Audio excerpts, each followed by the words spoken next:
Today, we're diving into the Gospel of Luke. It's this incredible, ancient biography of Jesus, but it's really a story about a king who is just completely unexpected, and a kingdom that flips everything you think you know about power right on its head. The whole story really hangs on this one, single, provocative question that challenges, well, everything. How can weakness actually become true power? It's a question Luke wants us to wrestle with from the very first page. So let's see how he does it. Okay, so Luke's account doesn't kick off with some grand royal announcement you'd expect. Instead, it starts with a bunch of really strange, really humble events that all surround the arrival of this new king. What's so fascinating is how Luke immediately sets up this parallel story, a tale of two births. So on one side, you have the announcement of John the Baptist's birth. It happens to a respected priest in the Jerusalem temple, the very heart of religious power. But then you have Jesus. His announcement, it comes to a young, unknown girl in a tiny, remote town that's basically in the middle of nowhere. That contrast is deliberate. It's meant to make you sit up and pay attention. And this whole idea of a great reversal gets cemented by Jesus' mother, Mary. She sings this song about what God is doing through her son. And this line, it's the core of the whole message. Right from the very start, we're being told this story is about a huge cosmic flip where the powerful get brought down and the humble get lifted up. And the birth itself, it just completely subverts every single expectation of royalty. He's born in an animal shelter because there's literally no room for his family. His first bed is a feeding trough for livestock. And who gets the big, angelic birth announcement? It's not kings or priests. No, it's a group of shepherds. People who, in that society, were considered dirty and frankly untrustworthy. Everything is completely backward. So you might be wondering, how does this theme of reversal keep building as Jesus grows up? Well, he starts his public mission to announce exactly what this new, reversed kingdom is all about. His mission really kicks off at his baptism. A voice from heaven identifies him using words from two different ancient prophecies. One talks about a powerful king who's going to conquer evil, and the other describes a servant who will suffer and die for his people. Right from this moment, Luke is telling us that Jesus' kingship, it's going to be achieved through service and sacrifice. Jesus makes this mission crystal clear in his very first public sermon. He goes back to his hometown, opens up the scripture, and reads this line. He basically stands up and says, "My entire purpose, the reason I'm here, is to bring good news to the poor." But who exactly does he mean by the poor?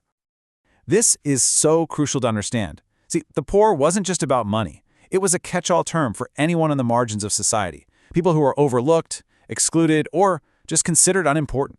This meant the sick, women, children, and even people like tax collectors, who were seen as traitors. Jesus is saying his kingdom is for them.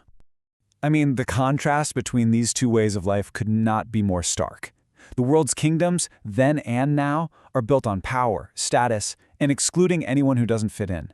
But Jesus' kingdom, it's built on serving others, welcoming the outcasts, and this really radical command to love even your enemies, it's a total reversal of how the world works. As you can probably imagine, this message of a reversed kingdom, well, it created a lot of friction, especially with the religious leaders of the day. And this growing conflict really comes to a head as Jesus gets closer to Jerusalem.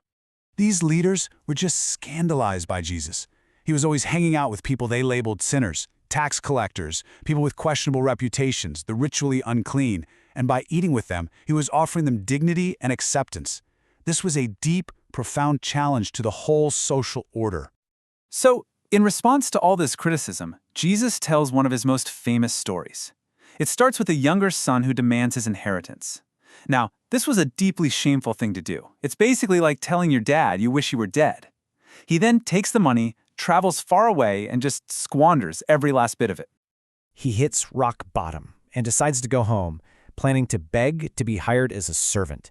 But what's the father's reaction? He sees his son coming from a long way off, and he runs to him, something a respected elder in that culture would never, ever do. And he embraces him. He doesn't even let the son finish his apology before he's ordering a huge party to celebrate. Of course, the older, dutiful son is furious. He sees this as a massive injustice. But the father explains the logic of his upside-down kingdom. We had to celebrate. You see, the story is Jesus' defense. He's saying this is exactly how God sees the outcasts that you despise. They are lost children, and his greatest joy is to welcome them home. This fundamental clash over who God welcomes and what real power looks like, it inevitably leads to a final, fatal confrontation in Jerusalem. So Jesus enters the city, and the crowds are cheering. They're hailing him as a king, riding on a donkey, which fulfills this ancient prophecy of a king who brings peace. But right in the middle of this triumphal entry, Jesus starts to weep. He knows the people want a political revolutionary, not a suffering servant. He knows they're going to reject his upside-down kingdom of peace. And they do. They reject him. He's arrested and sentenced to crucifixion, this brutal Roman execution method. And yet, as he's being nailed to the cross, his first words are the perfect embodiment of his entire teaching. He doesn't curse his enemies, he prays for their forgiveness. And then you get the ultimate reversal. The Roman governor Pilate offers the crowd a choice: release Jesus, who he knows is innocent, or release a man named Barabbas, who is a known rebel and murderer. The crowd chooses the guilty man over the innocent one. In his final moments, Jesus doesn't cry out in defeat. No, he quotes a prayer of trust. This isn't the death of a failed victim. Luke portrays it as the ultimate act of self-giving love, the moment the king willingly gives up his life for the very people who rejected him. But in Luke's story, this moment of what looks like total weakness and utter defeat is not the end. In fact, it's the very moment that unleashes a completely new kind of power and installs a new kind of king. On the third day, some women find his tomb empty, which just leads to confusion and fear. Later, a couple of his followers are walking down the road, and they don't even recognize the risen Jesus walking right beside them. The real turning point comes when they sit down to eat. When Jesus breaks the bread, just like he did at the Last Supper, their eyes are finally opened, and they start to get it. His death wasn't a failure, it was a victory over death itself that completely redefines what power even is. The story wraps up with Jesus ascending into heaven, which Luke presents as his coronation. He's finally enthroned as the true king of the world. But he didn't seize power with violence or politics. He conquered through weakness, through sacrifice, through self-giving love. That is the power of the upside-down kingdom. And so, the Gospel of Luke leaves us with the very same question it started with. It challenges us to take a hard look at our own definitions of success, of strength, of influence. What if true power isn't about being on top, but about lifting others up? What if it looks completely different from what we imagine?